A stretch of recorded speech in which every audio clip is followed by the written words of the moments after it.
coronavirus, the severity of the coronavirus, what it's doing to the markets, how the rest of the world is responding. And I mentioned a minute ago that Mick Mulvaney, the chief of staff, is at CPAC right now. And according to multiple sources, he said the following, quote, "We took extraordinary steps 4 or 5 weeks ago. Why didn't we hear about it? What was going on 4 or 5 weeks ago? Impeachment." And that's all the press wanted to talk about. So while real news was happening and we were dealing with it in a way I think would be extraordinarily proud of, but the press is covering impeachment because they thought it would bring down the president, she added. So Mick Mulvaney, following a line that we heard earlier this week from Rush Limbaugh, apparently Don Jr. is also out with that same line, which is the coverage of coronavirus effectively is another way to try to bring down the president. Obviously, that's not the case. No, obviously it's not. And shame on Mick Mulvaney. Look, as we all know, you guys have been doing such a wonderful job covering this all morning. Coronavirus is a serious threat. And Donald Trump needs to do his job as president of the United States to make sure the people of this country are safe.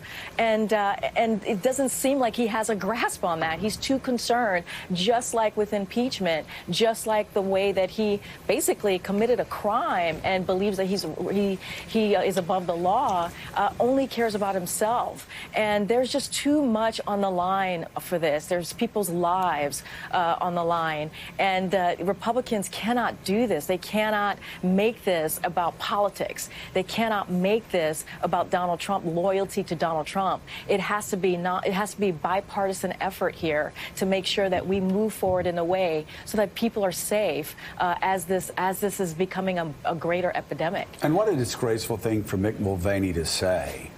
And I'll repeat now at the end of the show what I said at the beginning of the show, which is when things like this are said, Mr. President, the markets are rattled.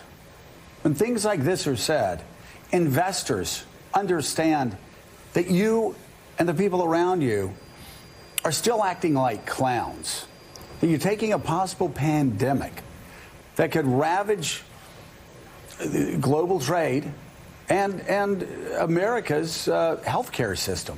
It's a possibility, and you know it's a possibility. And yet, a person that you gave the Presidential Medal of Freedom to is talking about this being a conspiracy theory to bring you down. Mr. President, I've got bad news for you and the hacks that are actually trying to brush aside this global health crisis. People care a hell of a lot more about their children and about their parents than they care about your political future. And yeah, this could be the again for Mick Mulvaney to say that at CPAC. What a clown! I mean, he also flippantly said, "Oh, a few schools might be closed." What amazing work was done a couple weeks ago. I don't know. Not because we were doing impeachment. I don't know because they weren't doing it because it was Donald Trump, right, based on reporting, that actually pressured. Even when the CDC was saying these people should not return home to the United States, the White House pushed to have them return from the United States. Sick people were put on the plane with healthy people. Then they were met by administration officials that didn't have any protective gear that would have allowed it to spread even more. I mean, it's been one mistake after another. Forget about 3 or 4 weeks ago. Just this week, they keep making unforced errors. Right. The president is trying to take credit for closing some of the flights from China, but that was seen as too little too late. And you're right. He was the one who authorized that return of that plane with the sick passengers on it. And when the CDC was saying, don't let them come back. That's right. And the White House and CDC have been on very opposite pages on this whole matter since it began. So what does CDC stand for? Center for Disease Control. A Center for Disease Control. So the Center for Disease Control tells the President of the United States not to allow these people to come back to the United States until they're healthy. And the president overrides the Center for Disease Control. And now he's got Mick Mulvaney being a clown, talking about how impeachment 4 weeks ago was somehow getting in the way of the president responding to this. It's, again, the stupidity, the sheer stupidity.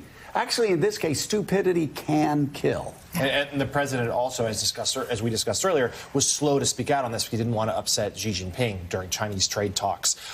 Kurt, let me go to you. Don Jr., to echo what Willie just said, this is what he said this morning on Fox about Democrats. He says, quote, for them to try to take a pandemic and seemingly hope that it comes here and kills millions of people so that they can end Donald Trump's streak of winning is a new level of sickness. Oh, he said that just in the last few sick minutes. thing for Don Jr. to say. So, Kurt, let me just get you on this. The hypocrisy from Republicans dealing with how they handled with President Obama when he had to deal with disease outbreaks versus what they're accusing Democrats of doing now. I mean, this is what Mick Mulvaney said is absolutely ridiculous to me. I don't remember him being so concerned about the media and public optics when he was sitting there at the Oversight Committee having hearings during Ebola. When Ron Klain was appointed the Ebola czar, on day one of Ron's tenure there, the Oversight Committee had a hearing and tried to get him there to be a witness on the first day of the job. They were not concerned at all about the public welfare. They didn't have a problem with having a hearing and trying to derail what President Obama was trying to do to manage the crisis, to try to haul people up there and score cheap political points. So when Mick Mulvaney accuses the media of trying to undermine this president, what he's really talking about and referencing is what he was a part of when they were in control of Congress during the last epidemic that we faced. I mean, it is the most blatant type of hypocrisy that as the mismanagement that's unfolding right now is endangering people's lives, putting widespread people at risk, that they're the ones trying to make it somehow other people's fault. It's the same thing that we've seen time and again, and it's no different really than when the president took a Sharpie and tried to redraw the United States of America during the hurricane aftermath. And so, of course, there's no trust in this administration. They can't get everything from a Sharpie right to disease control right. They were the ones screaming bloody murder, by the way, that the President Obama had appointed a, quote, political operative to oversee Ebola. They seem to be quite fine with appointing Vice President Pence to head out this crisis. Yeah, and again, when they talk this way, they only spook the markets even more.